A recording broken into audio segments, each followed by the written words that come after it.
there was that Woj had that whole little spiel he did during their show where he's talking about he's starting to recruit, he's starting to make Indiana, trying to make Indiana a destination. Um, I mean, have you seen enough to think that, that Tyrese is gonna make enough pull to get people to move to Indiana? Or is this just a little hot streak like the actual tournament? I mean, he's had some really, really great games the last two games, but I don't know. USA basketball is showing up.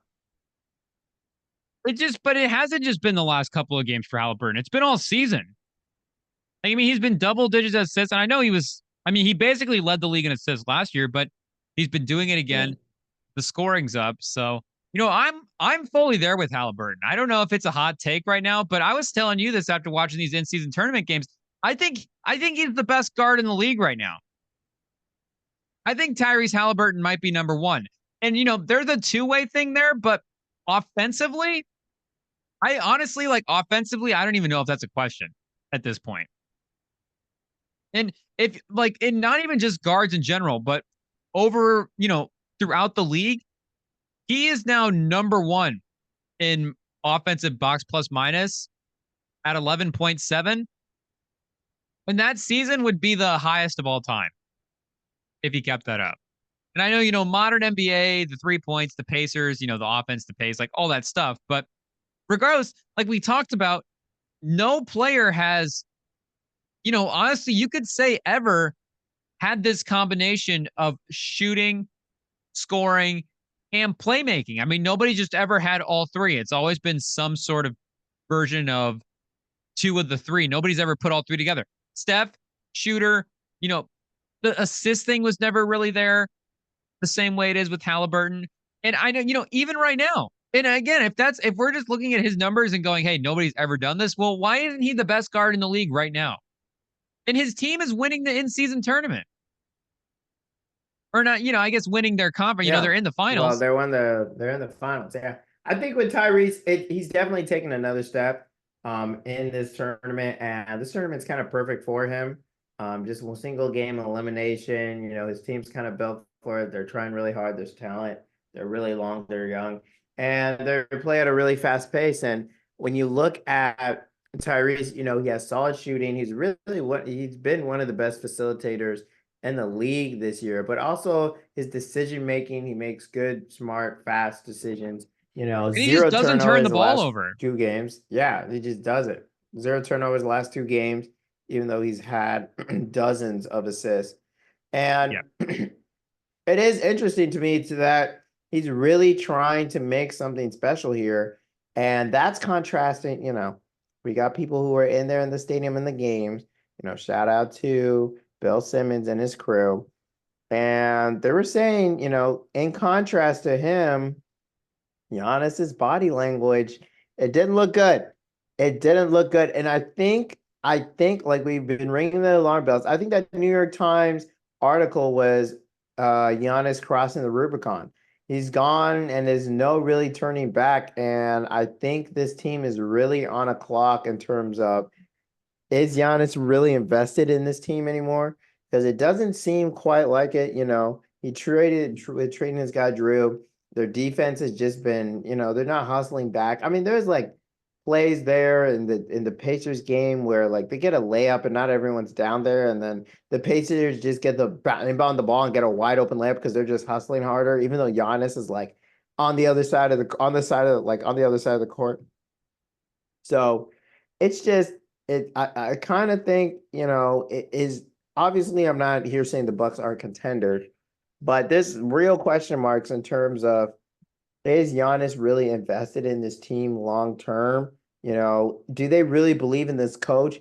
And isn't the whole reason they got a new coach because they were stuck in the same defense?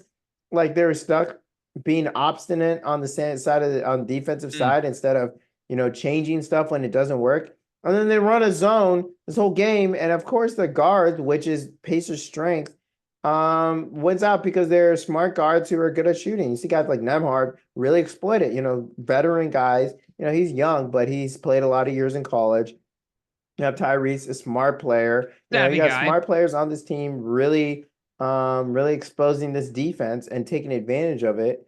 And and even though the Bucks started running zone in the third quarter and they got back the lead, it's because they scored 43 points. So I just I was just really surprised to see there's a lot of things we learned from that night. And I think we learned one, Tyrese is trying to make Indiana into a real hub. I think he's really trying to make it something special. And he's proving with this tournament that, hey, I'm gonna get you the ball, I'm gonna set you up. He's a facilitator, he's not hogging the ball and really making a place where superstars want to play.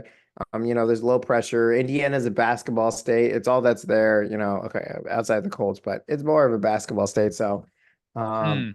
true love for the Pacers.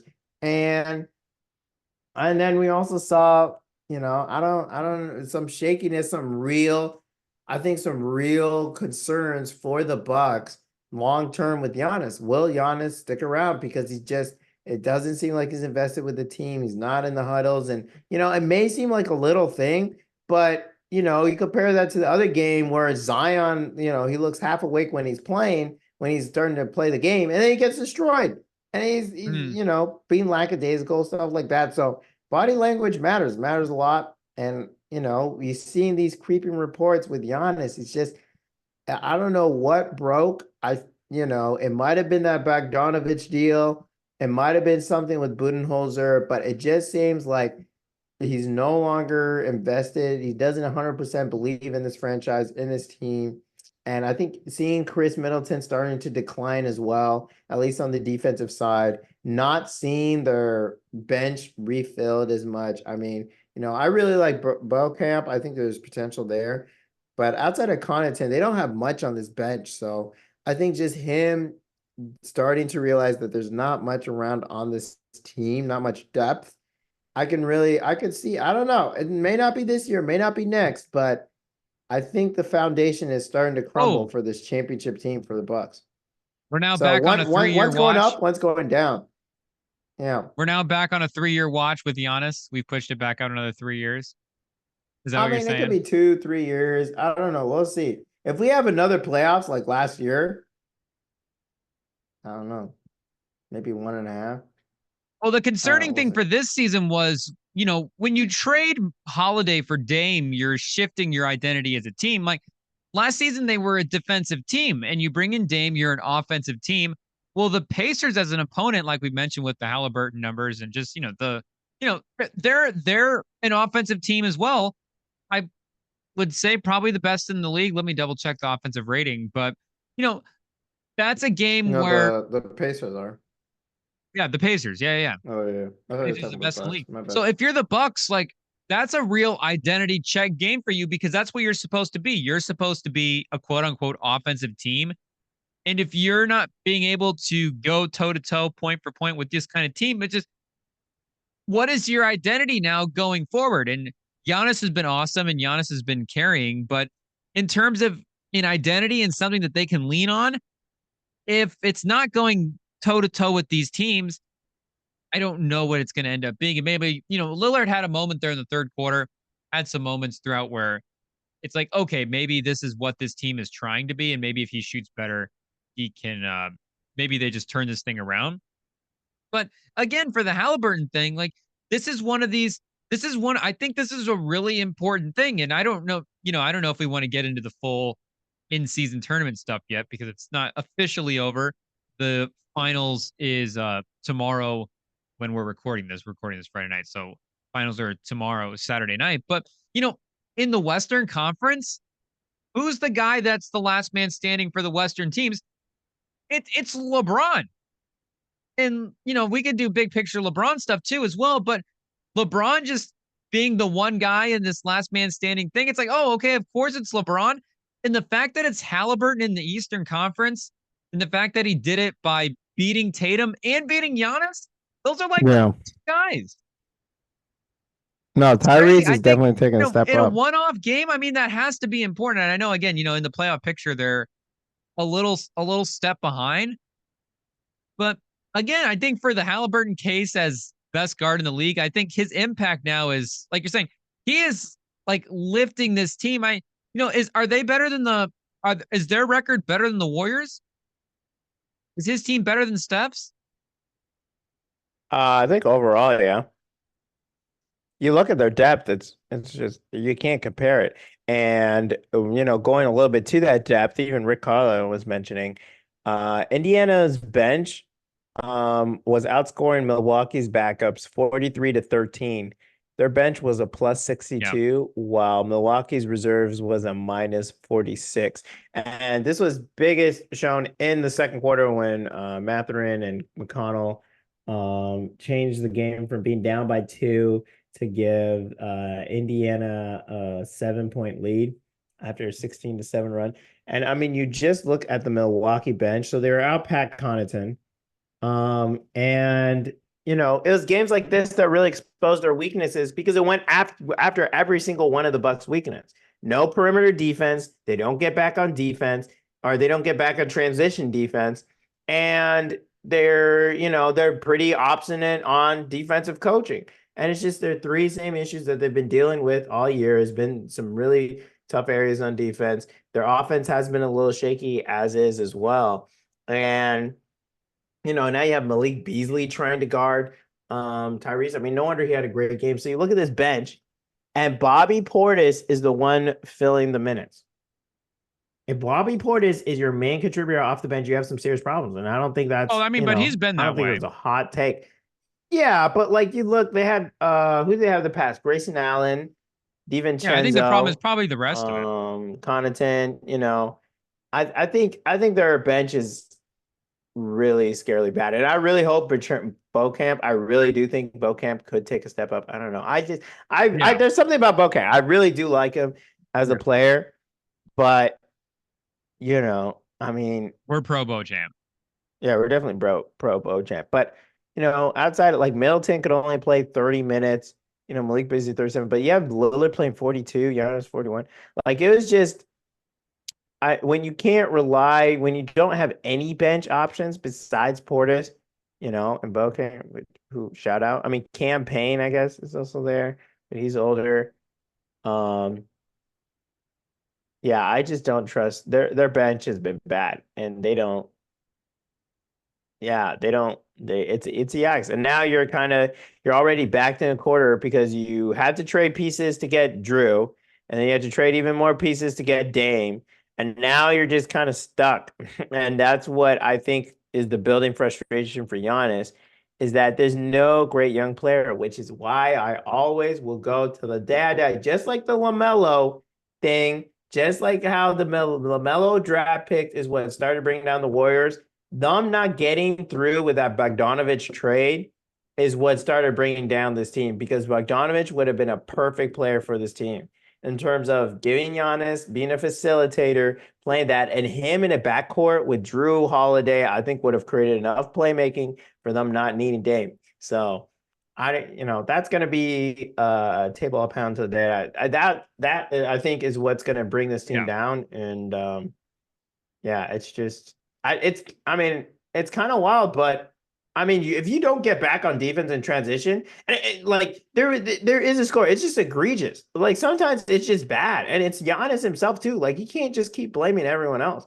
But if you're Yeah. not invested, like this is a team that's definitely an effort kind of team. Like they have to be giving, like even that championship that they won, Giannis had to go to the max. He had to be all in, giving 50 points to win that. There's him blocking the alley-oop. Like for him to win, they have to be 100% invested. And when they're not, we saw that last year. They got knocked out in the first round by a team that, yes, went to the finals, but still got knocked out. So the Bucks, they definitely there's some worrying issues with the Bucks this year. And, I for one did not see it coming to be this bad. I was hoping Dame would cover up some of these issues, but it's not I that don't know. Well, I don't know defense if we can is a call it a this problem. bad. I mean, again, they lost, in a high scoring game to the Pacers. But in terms of Yeah. their identity, I think there's some identity things with this team that can definitely be called into question. And I'm trying to find a did he actually say that he was upset that there was no young player? Did he actually say that?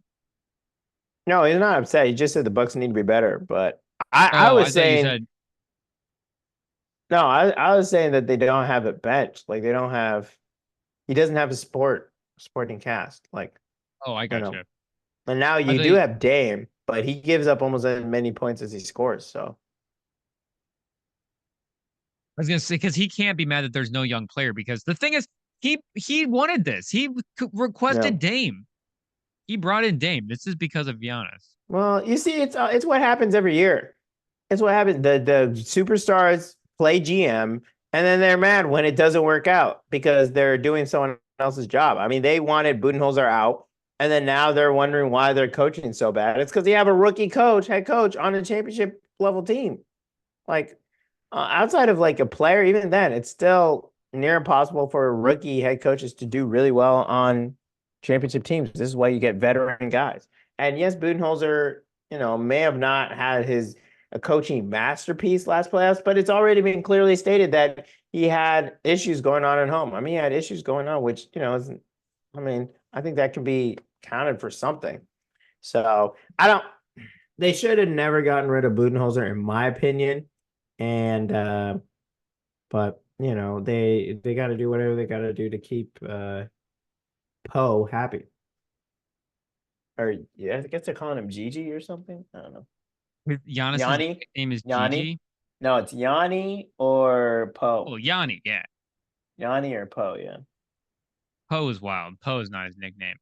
His name is Ah, Giannis that's is what they just like a call him. good nickname. I don't know. We don't need a Yanni, nickname Giannis. Yanni or Did Poe. Giannis fall apart? No, I mean, I not mean on he the scored court, honestly, 37. but Yeah, yeah, not on 37 the 10. court. But I don't know. You seem pretty concerned over there. I think it's a storyline that's continuing that no one's talking about, but No the one's dots are talking about connecting. it, or are we copying? I don't know. I'm like that crazy guy with the crazy hair with the papers on the wall, and he's like, like Yeah.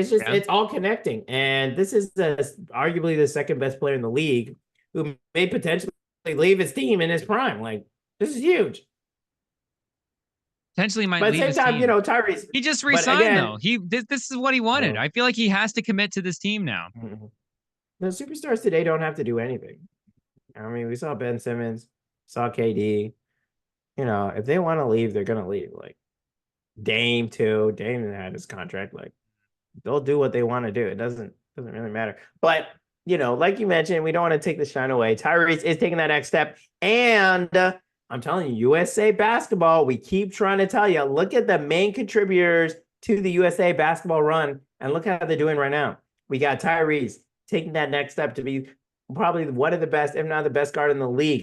Anthony Edwards, number one seed in the West. Austin Reeves is now a legit second, third option on the Lakers. I mean, I mean, LeBron trusts him for real. Like it's not LeBron has him carry possessions, and near the end, that's kind of been their like you watch some of those Lakers games at the end of the game. That's kind of been their play is LeBron and Reeves at the top of the key. And if LeBron can't get a shot, he'll just dish it to Reeves and hopefully he makes a three, which he did in that game. And not against maybe I think he did against them actually, against the Pelicans. But and then Paulo Banchero, him and the Magic are taking another step up. I'm just saying, Team USA basketball, Brandon Ingram didn't have a great USA basketball, isn't having a great time right now. I'm just saying it weeds out players well. You don't like the way Brandon Ingram's been playing this year? He's been playing all right. Wasn't a bigger I don't know if a bigger problem was on the court in the season tournament. I think the bigger problem was off the court. I think Oh, they with what?